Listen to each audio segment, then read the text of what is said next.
The purpose of our press conference today is to respond to comments like being made by senior government officials, like what you see on the front page of the States Times.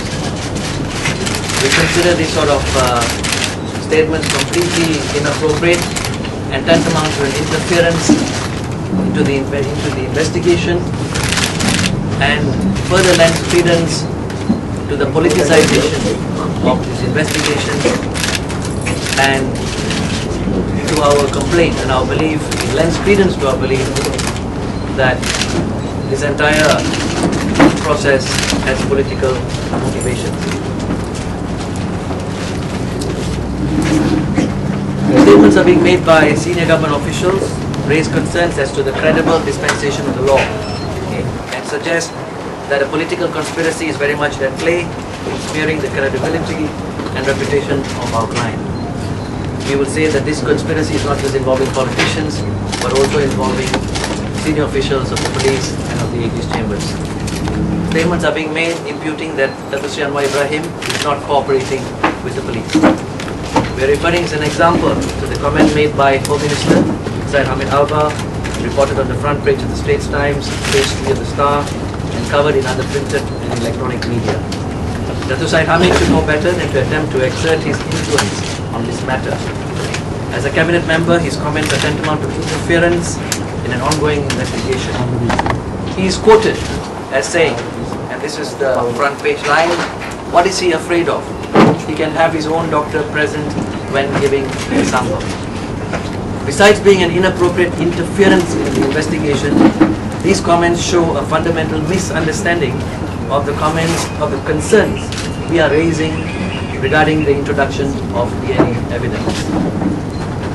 In the 98-99 trials, Dato' Anwar Ibrahim experienced the phenomenon of fabrication of DNA evidence. We had SAC Road 1 illegally removing DNA samples from forensic custody. In cross-examination of the prosecution witnesses, it was exposed that DNA taken from blood samples was planted on the infamous mattress. I'm sure some of you will remember, those of you around 10 years ago, the mattress going in and up and down the steps of the courtroom. When confronted with this fact, the prosecution amended their charge and persuaded the judge, Augustine Paul, to expunge the entire DNA evidence from the record, preventing Dato' Anwar Ibrahim's lawyers from responding at that time. The persons who were implicated in the fabrication of evidence during Dato' Anwar's 1999 trials were Tan Sri Gani Patel, the Attorney General, then Senior Prosecutor Tan Sri Musa Hassan, then the IO, Road 1, then ASP, and they are the same players who are involved in the current case. Today they are in much more powerful positions within the law enforcement apparatus. Dato' Anwar Ibrahim has even more reason to believe of the probability that DNA evidence will be fabricated once again. This is reasonable because the complainant remains in police custody since 28th of June, and the police are also in possession of Dato' Anwar Ibrahim's DNA from the earlier case. It doesn't take much imagination to imagine what is possible. Saiful is in their possession. Dato' Anwar's DNA is also in police possession. Our client's concerns are therefore not resolved, as Syed Hamid believes, by Dato' Anwar Ibrahim handing over a DNA sample either through his own doctor or to an international forensic expert. In short, what they're saying, ladies and gentlemen, is that is not the concern Dato' Anwar has expressed. So the responses of saying, oh, what's wrong, he handed over to his own doctor, let's bring in an international forensic team, these do not address the concerns. It's not the handing over the sample. Is what has already happened or might happen with Saiful and the DNA in the possession of the police. As far as we are concerned, it would have to be independently verified first that all medical examinations and samples taken relating to the complainant were done professionally and without any interference from the police before Dato' Anwar Ibrahim will consider participating in any DNA analysis. And it may well be that we have to wait for a full court process to see whether that can be shown to our confidence or to the confidence of the public. We also reiterate there has yet to be any credible justification for resorting to DNA analysis when the police report made by the complainant remains shrouded in secrecy and no evidence substantiating the allegations are made available. As Dr. Anwar said yesterday, we have asked repeatedly for the police report and we still haven't received it. It is also false to imply that Dr. Anwar was not cooperating with the police, as some statements have been made. He agreed to meet with the police at a pre-arranged date and time. He gave a lengthy 5-hour statement, consented and voluntarily submitted to a strip search and measurements of his private parts. Again, contrary to the unnamed sources in the New Straits Times today at page 6, who, I'm sorry to say this, I'm not sure this is entirely in accordance with journalistic ethics, you quote an unnamed source, hospital authorities, who say that this did not happen. And we are saying that's a false statement. He was stripped naked, he was measured, for the record.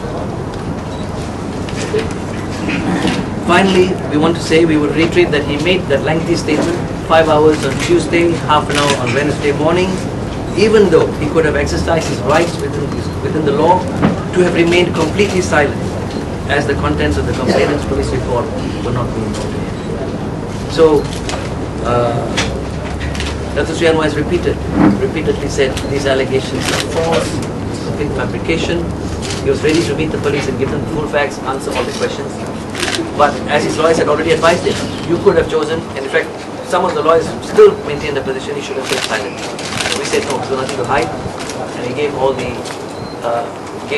answered all the questions that the police put to him over the period of time.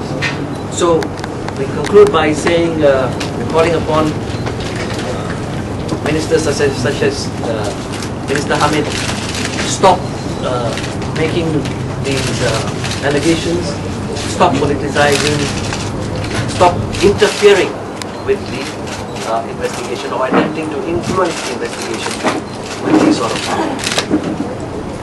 Finally, ladies and gentlemen, slightly unrelated but connected issue. You will recollect that the police served on Dr. Anwar's house, the residence here, an order from the Magistrates Court, which was served here on Sunday. The order that said that he was not to go anywhere near Parliament House on Monday, and he was not to be anywhere within a 5-kilometer radius of Parliament House. We would also like to point out that this house is within that 5-kilometer radius, which effectively put him under house arrest for that period, for that day, Monday. The order refers to Monday at 10 a.m. You will recollect that on Monday afternoon, the police had required him to be present at IPK for a statement at 2 p.m. The same police force made the application to the Magistrate Court and got an order which effectively prevented him from going out of this house to that statement, to IPK to record his statement. Anyway, we have today filed, this afternoon, Dr. Sri's lawyers, the firm of Ranjit, Uni and Robert Lau, are filing an application to set aside that order on the basis that the information given to the Magistrates Court was false, was misleading, and did not have any particulars to substantiate the allegations that were made in the affidavit produced to the Magistrates Court. And that application is being filed today, and we are asking for that order to be set aside. The order is academic, yes, but it's a matter of principle that we will not allow what was stated there to stand unrebutted, and this is our response to it. So that's all we wish to announce, ladies and gentlemen. Are there any questions? Mr. Siva, yes. Are you going to pursue any legal action to obtain the police report by Saifu? I'm given to understand by Mr. Nair. Mr. Nair is Dr. Anwar's lawyer, a solicitor on record. In other words, he does the official communications with the relevant bodies, including the police.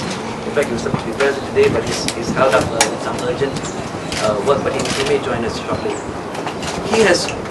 He wrote on Dr. Sri's instructions immediately after the fact of the police report was made public through the media. He wrote immediately for a copy. There's been no response.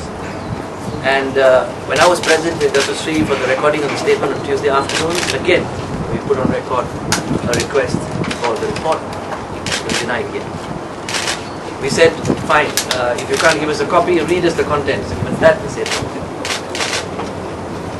But despite that, Dato Sri said, fine, we'll deal with the questions. But it is a matter of great regret that this is the manner in which the police are proceeding. That they're not allowing us to even know what the complainant is saying. And we're reaching the point where we're saying, is there even a police report? Or what does this police report really say? We have a number, of course, we have a number for the record. Police have given us a record number.